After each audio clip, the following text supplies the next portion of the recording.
Welcome back, trainers. So we're going to be doing some Great League battles, and I'm just going to do commentary over it, tell you what is going on, and just walk you through it. So first off, we have Dewgong, a ice and water type. So it's going to be taking super effective damage from that counter quick move, as well as my dynamic punch charge. All right, now he brings in Volt Beat. Now I'm not going to go for dynamic punch. That's not going to do that much damage, although if I did charge it up fairly high, tap all the way, you know how it goes, then it can put on a decent amount of damage. I'm just going to keep going for that ice punch, seeing that it's charging a little bit quicker. I'll be able to wear his shield down, as you've seen there, and continuously chip away at the health. Although that Volt Beat is taking those ice punches quite nicely. And I do know I'll be somewhat safe with this charge move, because Volt Beat does just have Thunderbolt and then Signal Beam and another bug charge move. So no super effective damage, just neutral. Just going to continue to keep going here. I'm not going to switch because I'm in a position where I just can keep on getting these off and just wear his Pokemon down. If you have already done damage to their first Pokemon, they have switched out, and you're at a neutral level, it's best to just continue on so you don't switch into something and then they have the upper hand. You want to wait for them to switch first, because then they're locked. Once they're locked in there, you can do whatever you want. And you can bring in any Pokemon and you'll be safe. So back in with the Dewgong. Now we're just going to be doing not very effective damage with my quick move, but that's all right. And we're just going to keep on going here because, well, everything that Dewgong has is not going to be very effective as well. Ice Wind, Aqua Jet, or any other ice or water move, just going to be not very effective to Slowking. So I do go for the Fire Blast because I thought he may not block here. So it would have almost taken it out in one shot. It's not going to be super effective or anything, but it's still going to do a lot of damage. Fire Blast on a Slowking is amazing coverage, especially if you're going up against a possible Steel type like Metagross and or Venusaur, or any other grass Pokemon for that matter. But the problem is it takes forever for that Fire Blast to finally get up, and when you do get it there, you might just already be knocked out, right? So anyways, going to continue on here. Slowking is still putting in work. We're just going to go for the first charge move that shows up because it is almost out. And there it goes. Goodbye. Now let's go into the next one. What do we have? Charizard. All right, let's do some super effective damage for just a second before we're out. And what do we have coming in next? Exeggutor. Not good. So if I did not have the shield, I'm not too sure if I would have survived or won this match. Because, well, you know, Exeggutor is somewhat tanky, has a good amount of HP, but I don't know if it would have been able to survive that. So here we go with the Seed Bomb. Now, if this does not take him out, then I'm pretty sure I would have lost the match, maybe, and I did. So there you go. First one down. Much appreciated, Chirk. He's going to be doing the rest of these battles with me as well. And he's kind of like my sparring buddy. We like to just test out different kind of Pokemon, see how they'll perform and all that stuff. So I'm going to be using my Hitmontop. To be honest with you, I meant to use my Stone Edge one, but that's okay. We're still going to make do with that and continue on. We're going to actually use my Stone Edge one after this to see how that goes. All right, so we have Dusclops versus Wigglytuff. My Wigglytuff does have Feint Attack, so my quick move is doing super effective damage. But, I mean, as you can see, that thing is still somewhat of a tank. It was taking the hits quite well. So in comes Pidgeot. I mean, it has a lot of good moves. Seriously, those charge moves. It has 3 charge moves. It has 1 big, huge charge move. So it's a good option to go with. You have a couple weaknesses. You have Rock, Ice, and Electric you have to look out for, but you still have coverage for those darn Venusaurs that people like to use. So you'll be able to take them out like that. Anyways, the Wigglytuff, I'm just going to keep it going because it has a lot of HP. That's what it has going for it. Its attack isn't the best. Its movesets are okay. I mean, Dazzling Gleam is amazing, but you know, it takes forever to finally charge it up. And once you do, look at that, just going to get blocked.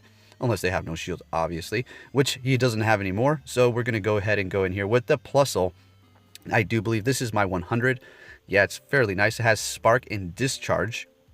There's no need to buy a secondary move for this because all of its moves are electric moves. You could buy Thunder or Thunderbolt for that massive hitting move for sure. But that's your choice if you want to spend the Stardust. So anyways, we're going to continue on here. And he brings out a Bombasnow, which kind of threw me off. A fairly nice option to go with there.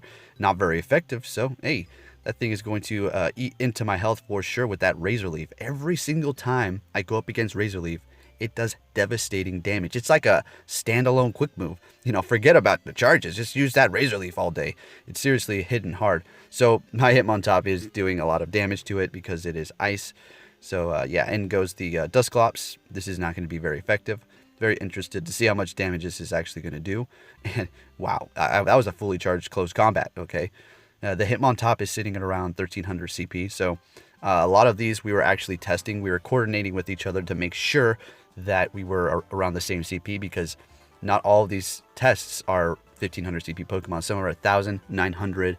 But don't worry, it's all even. We made sure of that. All right, so he's hitting me hard with that Fire Punch. Not a bad option. Fire is going to be always good to have somewhere in some Pokemon on your team. Just remember that, because if you run into a Steel, then what? You can always go with ground types as well, strong against those Steel types. But yeah, you may want to think about it, because Great League people are using a lot of ground and water type Pokemon, so Fire may just be a waste of your spot. So who knows? Just depends on the opponent you're going up against. So next match, now this is my Stone Edge Hitmontop. That's why I'm using it again. He has the Butterfree, very nice, actually great option to go into the Great League, as a matter of fact, because it does have decent moves and it can take a hit. Now I'm going to be using my Yama. I just, this is so random. I didn't even remember what move it has. I just put it on the team because he told me a CP range, and so this was it. Kind of should have blocked that because I wanted to see the performance just a little bit more on the Yama, but that's all right. So he does block that. Unfortunately, I kind of wanted to see if I was going to be able to take it out, but probably not. So I do have a Meganium, which I'm definitely not going to bring out because that Butterfree is going to eat right into its health immediately, because it is a pure grass type without any poison. So I will be using my shield because I do want to survive and test out that Stone Edge against something at least, and not a Butterfree with 2 HP left. And we have the perfect subject right here. He thinks I have close combat from last battle, right? He's not going to block. That was a good one right there. We were talking about that after the match. He thought I was going to be having that close combat again, but came in with that sneaky Stone Edge. So that's, perfect example as to why you need to have those kind of moves on Pokemon like that. Surprise, super effective counter types, right? All right, so he has that Machoke out there. So I do have Razor Leaf for myself on my Meganium here. I obviously have nothing to worry about. And I mean, he's an amazing trainer, and I'm just basically a tryhard here. I mean, I put in a community day Meganium. So once again, Shirk, much appreciated for these test battles. Now, in goes attack form Deoxys. You can do it. Come on. Can you get a charge move off? Oh my gosh. No, not even close. Okay. Yes, this is the Great League.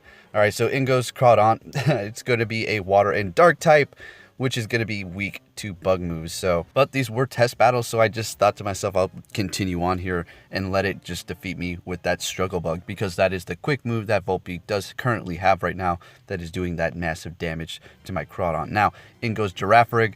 I'll also be taking super effective damage from bug types, so I better get that out there quick and take it out. And that tackle sure is charging that Thunderbolt up nice and quick. So let's see what he brings out. Oh, we have Deoxys. Look how quick tackle took it out. Did you see that? That's insane. It's like, what? So we do have horse versus horse here.